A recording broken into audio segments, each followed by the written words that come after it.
God bless you. We're so grateful to come into your homes and wherever our voice and our faces are being seen on today.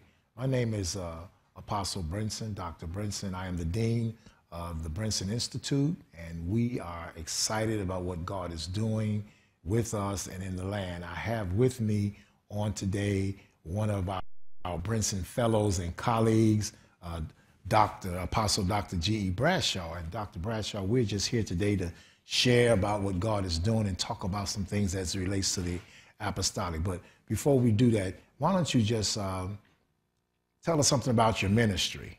All right, Dr. Brinson, it's a pleasure to be here today. We certainly appreciate the opportunity.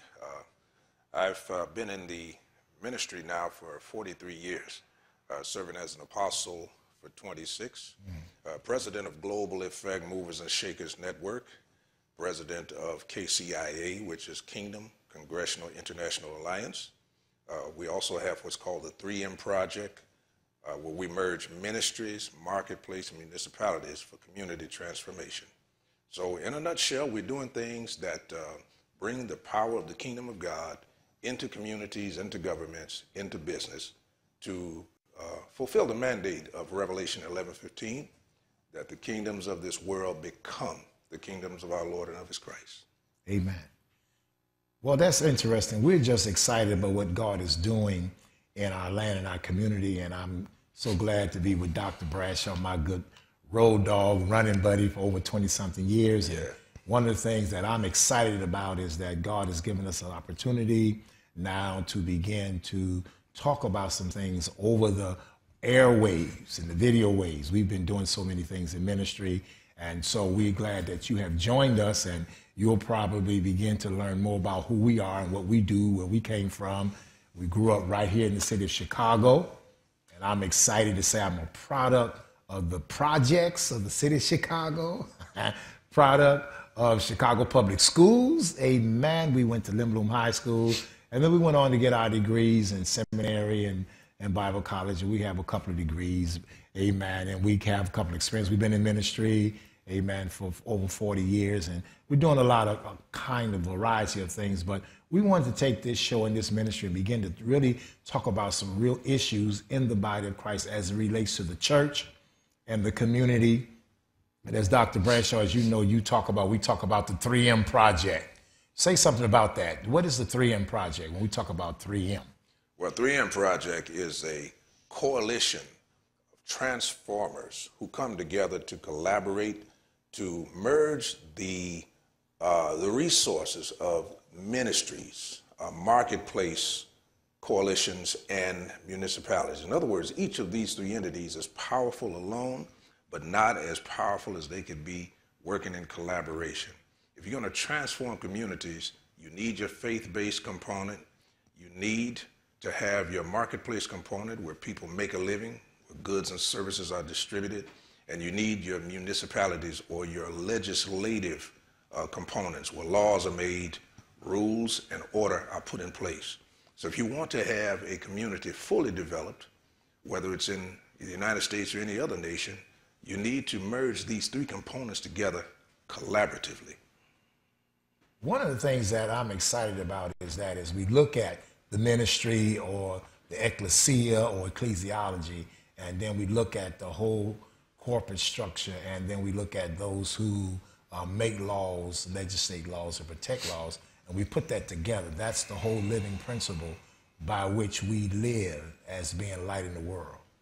And so one of the things that God began to challenge me in when we founded Hope Outreach Ministries way back in 1984, and we've been going on with the varieties of our different divisions here lately, was to put together an institute. One of the things that I've been concerned about, most of us, we were born and raised in church. We grew up in the church, we trained, and I also give honor to my spiritual father, the late Apostle Richard Daniel Hinton. And so we're excited about what his legacy, and being one of the sons, and also the late Dr. Heisel B. Taylor, which I studied under at Garrett Evangelical Theological Seminary in Evanston, at Northwestern Campus. We just, and so many other people, Dr. Donald Hinton was a mentor to me. the late William Hiram Bentley. So I had four people in my life, along with my parents, along with the church, along with the community, all the experiences, had times of working with Harold Washington and working with Reverend Jackson and chief of staff in the city and lecturing here and there. But out of all of this, it occurred to me that we need to begin to move in another dimension as well of celebrating who we are and what God has called us to be. And at the same time, find people like some of you that are sitting around. Some of us, we have all these gifts and talents and graces and experiences, and yet we sometimes find out that some of us are shut down because we have felt that people were intimidated by what we know, or we have just talked ourselves out of just doing what God has called us to be. So the Brinson Institute is kind of a group of selective people that have come into my life that I know that I call specialists. There's something different about the specialist. If we look at it from a medical standpoint, everybody's supposed to have a primary doctor. So you have a primary doctor, you go to your primary doctor, and if there's a problem sometime, they say, we're going to send you to the specialist. Now the specialist has basically the general information medically as the primary doctor, but yet at the same time, they have the capacity to specialize in a situation. I noticed that when I went to the specialist for a situation, they cost more. I didn't stay in the office as long because they already knew the symptoms.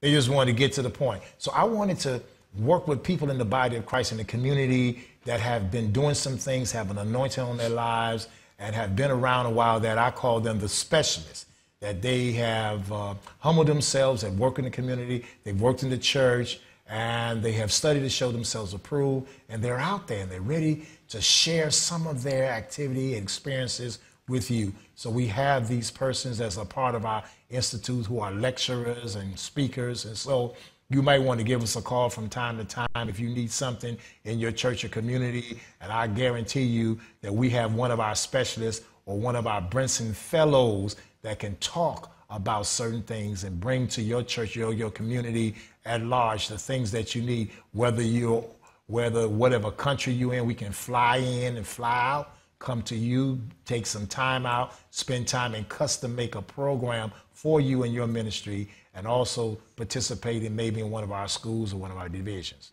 So with that in mind, we want to move forward with Dr. Bradshaw. He's one of our specialists, and I call him my apostolic specialist. He specializes in revelation and all of those kinds of things. In fact, our understudy qualities is kept under him in certain matters. So we kind of understudy each other. We meet with each other weekly. We talk, we laugh, because, you know, we talk about a lot of times leaders and members of the body of Christ and leaders and clergy have no friends, but I thank God for this man of God. He's a friend. We have certain friends and colleagues and working together. And so today I want to talk about some things, and Dr. Bradshaw, if you allow me, Dr. Bradshaw wrote a book. Well, he's wrote 4 books right now. He has 4 books that he has written. And this book that I'm holding in my hand right now is a book, and you'll probably see it later on the screen, that he wrote, Transferring the Purposes of God to the Next Generation. And it's called The Technology of Apostolic Succession. The Technology of Apostolic Succession. Transferring the purposes of God to the next generation of kingdom citizens. He wrote this book, and you need to get this book, because this book will be very helpful for you, because it will help you to discover the importance of a godly lineage and a spiritual heritage. It will help you to understand the pitfalls of not having proper succession in place. A lot of our pastors and leaders are dying. Who's taking over now? You waiting for a board to vote somebody in? Why generations fall or fail and have to prevent, and how do we prevent it in your lineage? What is God's greatest gift to coming generations? And how to prevent spiritual abortion and premature spiritual death in your life and your ministries, and the power of a good name and how it restores credibility to the believers, and much more is in this book. And so today we're going to be talking about some things in this book, and begin to share with you, the body of Christ, about the technology of apostolic succession. Sometimes it's a tongue twister, apostolic succession. Dr. Bradshaw, tell us, what got you going about this book? Why a book on the technology of apostolic succession? Well, Dr. Brinson, my experience in life as a child of God didn't just relate to my church life. It related to everything I did. That includes my secular career, family life, and whatnot. I spent 30 years in public safety in the fire service, having retired twice, having been a assistant chief in the fire department in the state of Indiana and chief of department fire commissioner in the state of Illinois. And what I found out was that those entities of secular organizations and churches were not so much different as people would believe, because they all were made up of people. It's all about people, and understanding people is the most important role we have in the kingdom. Jesus died for people. God so loved the world that he gave his only begotten son. We know that. And when God gave his son, yes, it includes the ecological systems of the planet Earth, but most importantly, the people. So how we manage people, not control people, but manage them, is extremely important. What I began to discover was that many ministries and organizations were viable, they were strong, until time for the leader to shift from one position of leadership into maybe an emeritus status, or began looking for sons or daughters who could begin to carry on the ministry. They found out there were generation gaps, different ideologies. They found out that it wasn't as easy as they thought it would be. And then there were leaders who simply wouldn't give up the ship. Wow. To understand that God does change his technologies over time, because today we're not still riding horses to work. Horses are recreational. But God changes technologies with the times. And oftentimes, Dr. Brinson, people don't change. So we found a need to begin to help make leaders aware of the fact that these were things we had to look at. Nothing is more radically disturbing than a leader of a ministry dying unexpectedly. Wow. Yes. And there's no transition plan, no succession plan in place. And then understanding the technologies of transition, transformation, and impartation, making sure that the core values are adhered to, that you allow space for evolution, for things that evolve and improve technologically and socially, and being able to preserve what God had established as a foundation and not destroy that in the process. Okay. So now, one of the things that kind of disturbs me, being an apostle for over 20-something years, and you was a part of that quorum that laid hands on us, you yourself, John Eckhart, and others, 22 years ago. Wow, that's been a while. Being in the ministry a long time. I'm 64 years old now, you know that. But saying yes to the call at the age of 18, I was reminded myself about that. 1970. And then being a part of Monument of Faith Evangelistic Church with Richard Hinton, and in 1972, I was licensed. I said, wow, that Dr. Hinton believed in us as young folk. We ran with him. We carried the bags. You know, we were doing a lot of things, and then going away to college, and from there, just getting a full scholarship to Garrett Evangelical Theological Seminary. My boundaries began to expand, and yet being a part of Monument of Faith Evangelistic Church under Richard D. Hinton, and in 1975 was ordained under his ministry while yet in seminary. But moving forward all down through the years and growing and us making sense out of what is an apostle, and we did the fivefold, the eightfold, and all the types of things we talk about. But today's world, we cut on the television, and we listen to our radio, we hear about the apostolic move, the apostolic reformation, or the new apostolic reformation, and you see it going on. So there's different issues and questions about that. So I wanted to take some time out, if we can just take some time out to talk about the apostolic. What is that? What is about the apostolic? One of the things that in your book, I've read it, I've taught it, I've studied it. You made some real good pointers. One of my concerns is, this is what I'm hearing. If I'm sitting at a church, if I'm talking in the community, or if I'm listening, I hear people saying, it's not all about titles. It's about, everybody want a title. It's not about our titles. All about, and you hear this constantly. It's not about titles. It's about what God called me. And so can you help us? What is about the whole issue about titles? And do we need titles? Should we have titles? What do titles do in the whole concept of the apostolic? Absolutely, Dr. Branson. I say to people all the time that without titles, we have a difficult time managing resources. Okay. We'd have a different kind of an experience that we're having today, and it would be difficult to manage resources. I've written in this book that 3 things are extremely important: title, task, and technology. Now, one of the reasons why title is important is because title always defines the technology that's going to be in operation.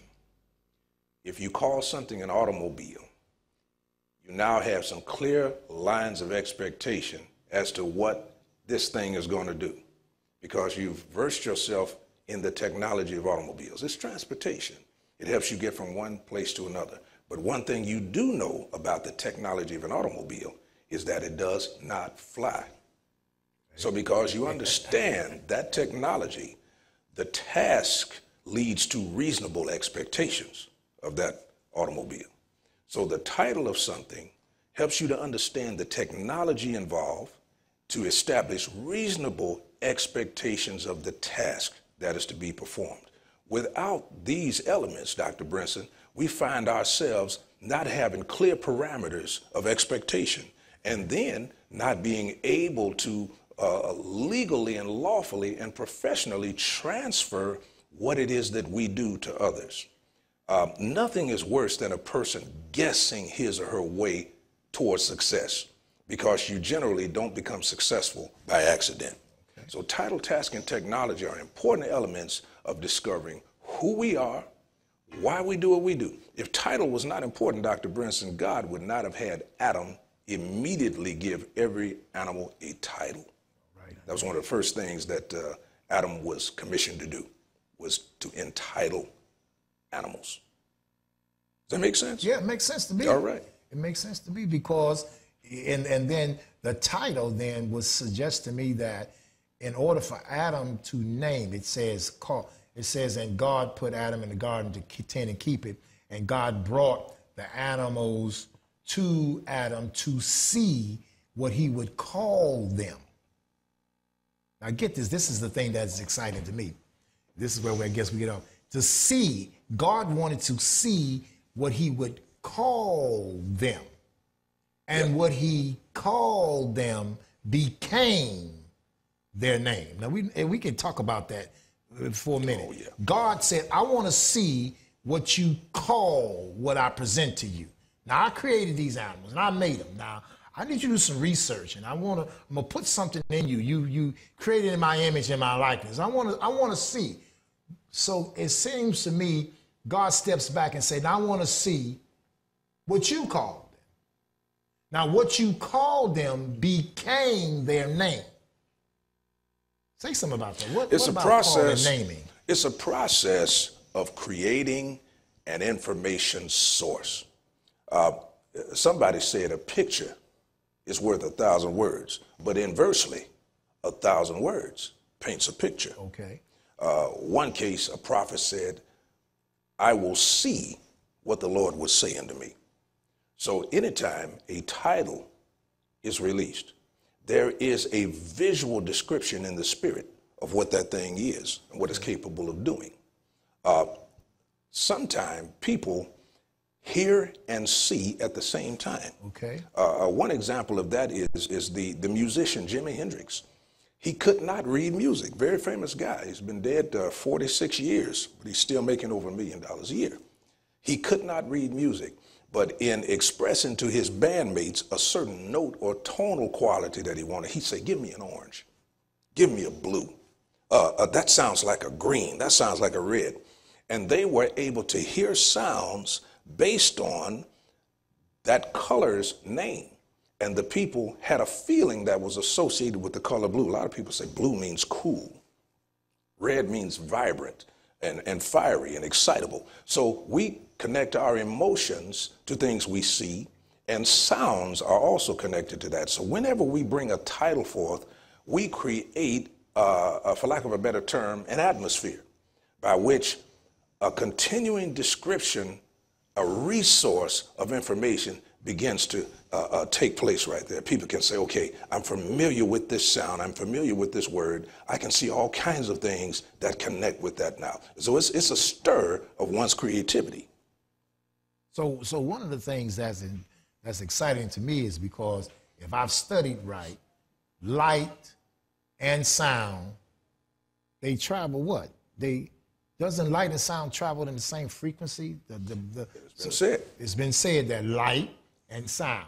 And so therefore, I normally, when we get into this discussion about light and sound, especially on a stormy day, right, I ask people, what came first, lightning or thunder? And I have a variety. Some people say thunder. Other folks say no, lightning. So what did come first, what you see or what you heard, or did it come together? Did it happen together, or did you see it together, or was it delayed? So, you know, sometimes I say that and we know in music and sound, because of advanced technology, we had bass, now we have the subwoofer. And then we have animals that can hear sounds deeper and higher, and then we hear the scripture saying that deep call it unto deep. So the question becomes, what happened first, light or sound? So we have to almost go back to the Genesis text. Yeah, that gives us the answer, Dr. Brinson. God said, let there be light, but God said, let there be light. So in that case, there was sound first. See? But in the earthly dimension, one experiences lightning, then thunder follows. But we've got to understand that God's eternal. So what came first, the chicken or the egg? We could go on ad infinitum about that. But relatively speaking, what's important is to know that a title is a sound, but the technology of that title brings light to the bearer of that title. Now say something about the technology of the title. Okay. And I think you said something earlier about task. Well, before we go to technology, talk about task, because you said three things: title, task, technology. So what is task? Well, title, of course, is the name of the thing. Technology is how it operates, and task is the end result of its operation. Okay. A person can be a better anything if they understand the technology of it, and it clearly defines their task. When people defer a title, Dr. Brinson, they don't fully grasp the technology of what that title entails. And in turn, the task comes up lacking to some degree. The fulfillment of that task, how well they do it, or whether or not they even consider an expectation of a greater expression of that task in the time to come. I've been an apostle 26 years, but I promise you, every week I learn something new apostolically, a new way to demonstrate my apostolic task, because I'm constantly coming into a new understanding of my apostolic technology. God will reveal a new word, a new process, a new relationship. And in so doing, we expand, we increase, and there's more to come. I guarantee you that. Well, one of the things that I'm encouraged about now is to understand that there's something else I need you to talk about when we talk about technology and task. As we've been talking, those who are apostles sometimes says, my people don't understand me. And some of the people that sit under apostolic leadership says, man, you know, Brinson, seems like you all are never satisfied. Soon as we try to please you, we try to follow you, and we thought we had it, and then you switch on us. So what is that? What is that part of technology, or is that something that talk about that? Well, the technology of an apostle comes from an energy source that's not limited to chronological time. Okay. God hath set some in the church. First apostles. The Greek word for first is proton. Those of you who remember your science classes understand that protons are an energy source. Okay. It's a subatomic particle that deals with the structure of certain things in life. A table made out of glass has a certain number of protons. A table made out of wood has a certain number. So there's an energy source in that. When God sets the apostles in the church, God establishes them as initiators. He set them first in the church as initiators, not in a sense of superiority over any of the other fivefold ministries, but to begin things.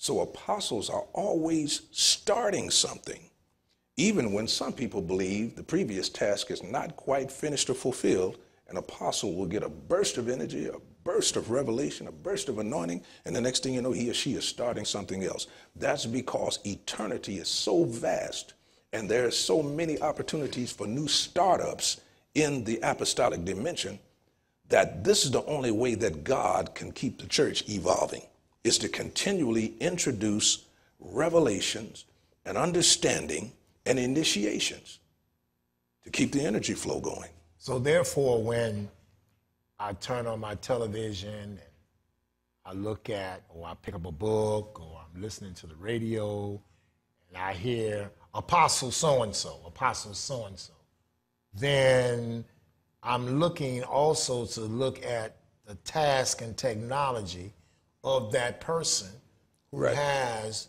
the call or the label apostle.